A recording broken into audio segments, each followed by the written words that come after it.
जय श्री रामेश्वर, जय श्री रामेश्वर, जय श्री रामेश्वर, जय श्री रामेश्वर, जय श्री रामेश्वर, जय श्री रामेश्वर, जय श्री रामेश्वर, जय श्री रामेश्वर, जय श्री रामेश्वर।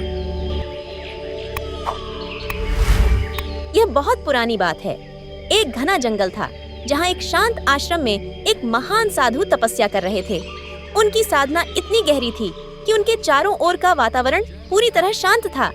पक्षी भी धीरे से चहचहाते थे, पेड़ पौधे भी जैसे हवा में झूमते हुए उनका सम्मान कर रहे थे। साधु ध्यान की अवस्था में थे, उनकी आंखें बंद थीं और उनका मन पूर्ण रूप से ईश्वर में लीन था। उसी समय एक अहंकारी व्यापारी उस जंगल से गुजरा। वह बहुत धनवान था और उसे अपने पैसे और ताकत पर बहुत घमंड था। उसने सुना था कि इस जंगल में एक दिव्य पुरुष तपस्या कर रहा है। वह यह देखने के लिए उत्सुक हुआ कि साधु वास्तव में कितने शक्तिशाली हैं। लेकिन उसके मन में एक शरारत भी आई। उसने सोचा कि अगर वह साधु का ध्यान भंग कर सके तो यह साबित हो जाएगा कि वे उतने महान नहीं हैं जितना लोग कहते हैं।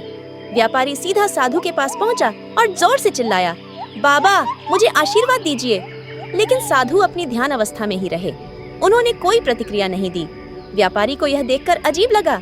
उसने सोचा कि शायद साधु ने उसे सुना नहीं। इस बार उसने और जोर से कहा, बाबा क्या आप बहरे हो गए हैं? क्या आप देख नहीं सकते कि मैं आपके सामने खड़ा हूँ? लेकिन साधु तब भी मौन ही रहे। व्यापारी को क्रोध आ गया। उसे लगा कि साधु केवल दिखावा कर रहे हैं। उसने पास पड़ी एक मोटी लकड़ी उठाई और जमीन पर जोर से पटकी। आवाज बहुत तेज थी जिससे पास के पेड़ के पत्ते भी कांप उठे। इस तेज आवाज से साधु की समाधि भंग हो गई। उनकी आंखें धीरे धीरे खुलीं। उनका चेहरा गंभीर था, लेकिन उनकी आंखों में एक अद्भुत तेज चमक रही थी। उन्होंने व्यापारी की ओर देखा। उनकी दृष्टि में अपार शांति थी, लेकिन उनके भीतर छिपा क्रोध भी स्पष्ट झलक रहा था। साधु ने गहरी आवाज में कहा, मूर्ख, तूने मेरे ध्यान में विघ्न डाला है। क्या तुझे झात नहीं कि ध्यान सबसे बड़ा तप है? व्यापारी ने ठहाका लगाकर हंसते हुए कहा, बाबा अगर आपका ध्यान इतना गहरा था तो मेरी आवाज से क्यों टूटा? साधु कुछ क्षण तक मौन रहे। फिर उन्होंने अपनी आंखें बंद की और शांत स्वर में बोले, अहंकार ने तेरे विवेक को हर लिया है। तूने साधना के महत्व को नहीं समझा।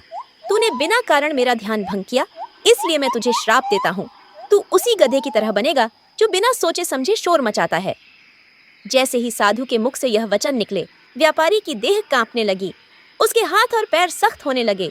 उसकी त्वचा खुरदुरी हो गई और उसके कान बड़े होने लगे।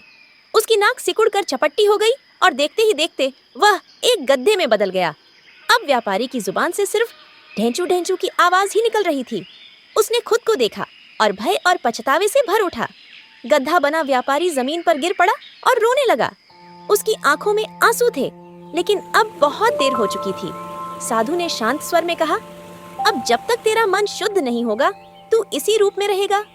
अहंकार का यही परिणाम होता है। इसके बाद साधु ने अपनी आंखें बंद कर लीं और पुनः ध्यान में लीन हो गए। व्यापारी जो अब एक गड्ढा बन चुका था, जंगल में इधर उधर भटकने लगा।